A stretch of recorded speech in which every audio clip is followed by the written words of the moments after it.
که نړۍ بدلوئ هیڅکله د تسلیمېدو زنګ مه وهئ. موږ چې د ځانګړو سمندري ځواکونو روزنه اخیستل پیل کړل، په لومړۍ ورځ زه 150 نورو زده کوونکو سره تیار سوی ولاړ وم. زموږ روزونکي هماغه شنه دریشي، لنډ خړ پتلون او یو طلایي بنیان اغوستی و. له یوې لویې پخې ساحې راووت، په پیاده رو واوښته او د اوسپنې یو زنګ ته نږدې ودرېده. له هغه ځایه ټول زده کوونکي ښکارېدل. روزونکي وینا پیل کړه: ښاغلو، نن د ځانګړو سمندري ځواکونو د روزنې لومړۍ ورځ ده. راتلونکي 6 میاشتې به تاسې د امریکایي ځواکونو تر ټولو سختې روزنې ووینئ. ما شاوخوا وکتل، د ولاړو ټولو زده کوونکو په څېرو کې اندېښنه ښکارېده. روزونکي خبره وغځوله: تاسې به دلته داسې وازمایل شئ چې په ژوند کې به نه یې شوي. بیا غلی شو. ټولو نویو راغلو زده کوونکو ته یې وکتل. ویې ویل: په تاسې کې زیاتره به دا کار ونه کړای شي. وبه مو وینم. مسکی شو. ویې ویل: زه به خپله ټوله خواري وکړم چې تاسې له دې سیالۍ وباسم. په دې خبره بیا ټینګار وکړ چې زه به مو په ډیره بېرحمۍ وځوروم. زه به ستاسې د ټولګیوالو په مخ کې وځوروم. تاسې به له خپلو حدونو واړوم. بیا یې په شونډو یوه شیطاني مسکا خپره شوه. ویې ویل: او تاسې به درد ووینئ، سخت درد به ووینئ. زنګ یې وواهه، رسۍ یې کلکه کش کړه او یو لوړ غږ انګازې یې وکړې: خو تاسې دا درد نه غواړئ، دا ځورېدل نه غواړئ، نو اسانه لاره یې دا ده چې له دې روزنې ووځئ.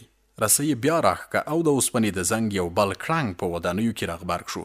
که له روزنې او سیالۍ وتل غواړئ نو همدغه زنګ به 3 وارې وهئ. بیا یې رسۍ همداسې زنګ سره زنګېدلې پرېښوده. ویل: دا زنګ ووهئ نو سهار وختي به نه پاڅېږئ. دا زنګ ووهئ نو اوږدې منډې به نه وهئ. دا زنګ ووهئ په یخو اوبو به نه لامبئ. دا زنګ ووهئ له خنډونو به نه اوړئ. یوازې دا زنګ ووهئ او له دې ټولو دردونو او کړاوونو ځان خلاص کړئ. 6 میاشتې وروسته د فراغت پر وخت یوازې 23 تنه ولاړ وو.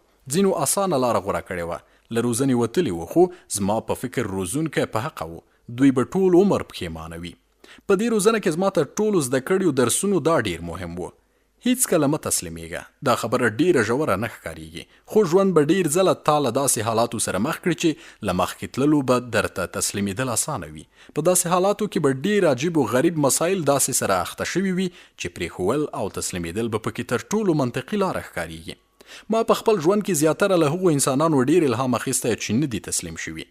دا خلک هغه وو چې د پښیمانۍ او خفګان لپاره نه وو پیدا شوي. خو زما پر ژوند تر ټولو ډیر غیز هغه کومانډو ځوان کړی چې افغانستان کې د ناروغۍ پر بستر پروت و او زه ورسره مخ شوی وم. یوه ورځ راته خبر راغی چې په یو سرتیري مې ماین چاودنه کړې او ټپي په الوتکه کې زما دفتر ته نږدې روغتون ته راوړی دی. زه او قمندان ایریک کوریلا په منډه روغتون ته ورغلو او د ټپي سرتیري خونې ته ننوتو. سرتیری په چپرکټ پروت و، خولې سینې ته یې پایپونه نصب شوي وو، چاودنې لاسونه او مخ سوځولي وو، کمپله یې تر نامه لاندې هواره پرته وه. دا یې باید په پښو پرته وای، په دې معنا چې پښې یې پرې شوي وي. د دې سرتیري ژوند د تل لپاره بدل شوی و. زه په افغانستان کې نظامي روغتونونو ته ډیر تللی یم. د جګړې د قومندانانو په توګه باید هڅه وشي چې انساني کړاو ته انسان په خپل ځان کې ځای ورنه کړي او تر اغېز لاندې رانه شي. دا د هرې جګړې برخه وي. سرتیري ټپیان کیږي، مري. که چیرې مو هره پریکړه په احتمالي زیان پورې تړلې وي نو بیا باید د بریالیتوب لپاره ډیره زیاته خواري وکړئ. خو دا شپه په هر علت چې وه بدله غوندې وه. ما ته مخامخ په چپرکټ پروت سرتیری ډیر ځوان و، حتی زما تر 2 زامنو ځوان و. د 19 کالو او ارين بیټس نومیده. یوه اونۍ مخکې افغانستان ته راغلی و او دا یې لومړنی نظامي ماموریت و. زه ورټیټ شوم او د هغه په اوږه مې لاس کېښود. ظاهرا په هوښ نه ښکارېده. 1 دقیقه ولاړ وم، لنډه دعا مې وکړه او بیرته چې څنګ ته راوتم په دې وخت کې نرسه راغله چې ناروغ معاینه کړي. نرمه مسکی شوه. د ناروغ عمومي وضعیت یې وکاته. بیا یې ماته راوکتل چې که د سرتیري په اړه کومه پوښتنه لرم. راته ویل چې د دې سرتیري دواړه پښې پرې شوي دي. د چاودنې له امله ژور ټپي شوی دی، خو د ژوندي پاتې کېدو چانس یې لوړ دی. ما د روغتیایي پاملرنې مننه وکړه او ورته ومې ویل چې که چیرته دا په صد شو بیا به راشم. ښځې وویل: اوه، دا په صد دی او که ته ورسره خبرې وکړې نو دا به هم ښه وي. نرسې هغه ځوان سرتیری ور وخوځاوه. هغه ورو ورو سترګې پرانیستې او زما په لیدو خوښ شو. نرسې راته وویل چې ناروغ اوس سمې خبرې نشي کولی، خو مور یې کڼه وه او دی په اشاره پوهیږي. ما ته نرسې یوه پاڼه راکړه. په پاڼې د ګونګیانو لپاره بېلابېلې نښې رسم شوي وې. زه 1 دقیقه وغږېدم چې د رښتیا ویلو زړه او جرأت پیدا کړم. دې ځوان چې د وطن په خدمت کې دواړه پښې بایللې وې، ما به ورته څه ویل؟ د راتلونکي ژوند په اړه به مې ده ته څه هیلې ورکړې وې. د سرتیري مخ بم سوځولی و، سترګې په سوروالي او بنداژو کې وړې وړې ښکارېدلې. ماته یې یو پړک راوکتل. هغه به زما په خبرو کې خواخوږي حس کړې وي. د نښې لپاره یې لاس وخوځو. ما چې خپلې مخې ته کومه پاڼه نیولې وه، په هغه پاڼه کې مې نښې لیدلې. ورو او په ډېر درد یې راته وویل چې بیرته ښه کېږم، او بیا یې بیرته سترګې پټې کړې. په هغه شپه چې له روغتونه راووتم، بې له ژړا مې نور هیڅ نه شوای کولی. ما په روغتون کې له سلګونه خلکو سره خبرې کړي، خو یوه هم ګیله نه ده کړې. هیڅ وخت هیڅ یوه ګیله نه ده کړې.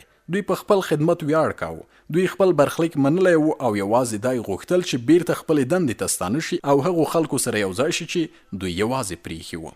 په افغانستان کې روغتون ته له تللو یو کال وروسته زه د کمانډو د 15 کنډک د قماندې په مرکز کې وم. هلته همدا ټپي شوی سرتیری ولاړ و. په دریشي کې ښایسته ښکارېده او په خپلو مصنوعي پښو لوړ دنګ ولاړ و. ما اورېدلي و چې په ورزش کې خپل 2 کمانډو همکاران ننګولي وو. سره له دې چې ډېرې سختې یې لیدلې وې، سخت عملیاتونه یې کړي وو، نوي ژوند سره یې ځان په سختۍ عیار کړی و، خو دې ټولو سره بیا هم نه و تسلیم شوی. خندل یې، مسکا یې کوله، ټوکې یې کولې، او لکه څنګه یې چې ما سره ژمنه کړې وه، بیرته ښه شوی و.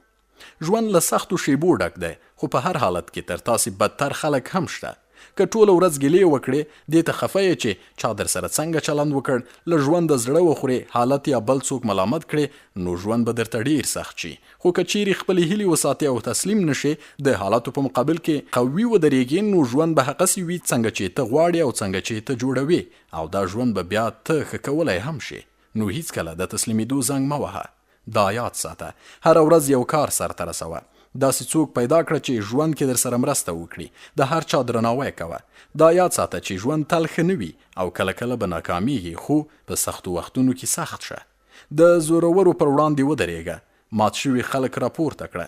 هیڅکله مه تسلیمیږه. که مو دا کارونه وکړل، نو خپل ژوند په مثبت اړخ بدلولی شئ، او حتی نړۍ هم. د تکزاس پوهنتون په یاد غونډه کې وینا د 2014 کال د می 19.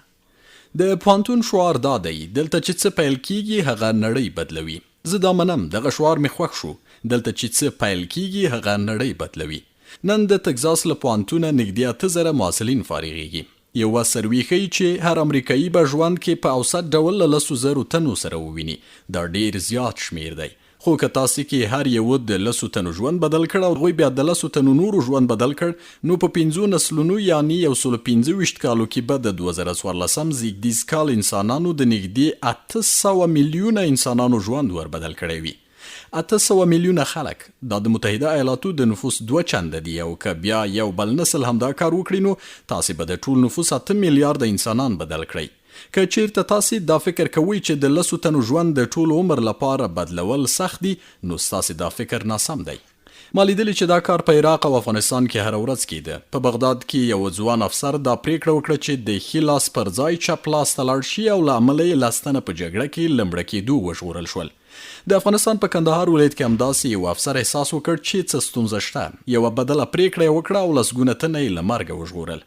که تاسې دې موضوع ته فکر وکړئ، نو دغو پریکړو نه یوازې دغه سرتیري وژغورل، بلکې د دوی نازېږېدلي بچي هم وژغورل، او د دوی د بچو بچي هم وژغورل شول. د یو کس یوې پریکړې نسلونه وژغورل.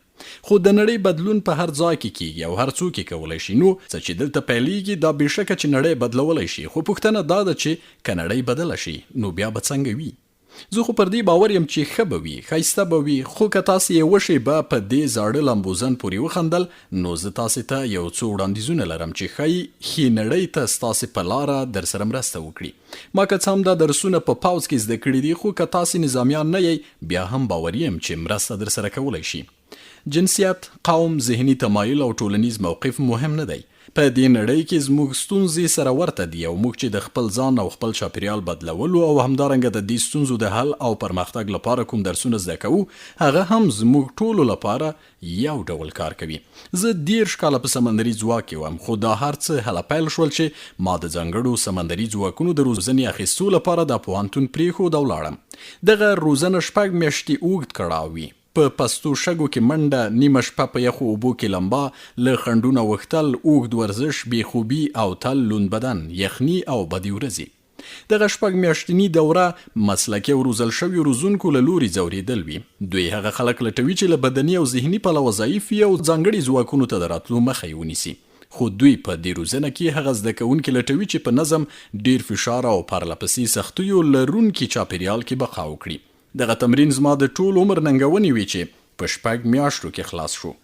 دلته درته هغه 10 درسونه په لنډ ډول راوړم چې ما د ځانګړو سمندري ځواکونو په روزنه کې زده کړي دي. هیله ده چې د ژوند په پرمختګ کې به درسره مرسته وکړي.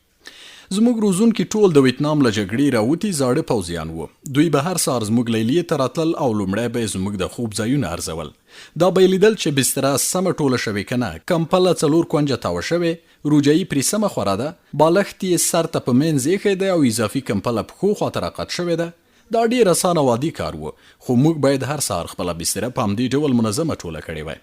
موږ ته دا کار خندونکی ښکارېده ځکه موږ ویل چې اصلي جنګیالي به یو او د سمندري ځواکونو سختې جګړې به کوو.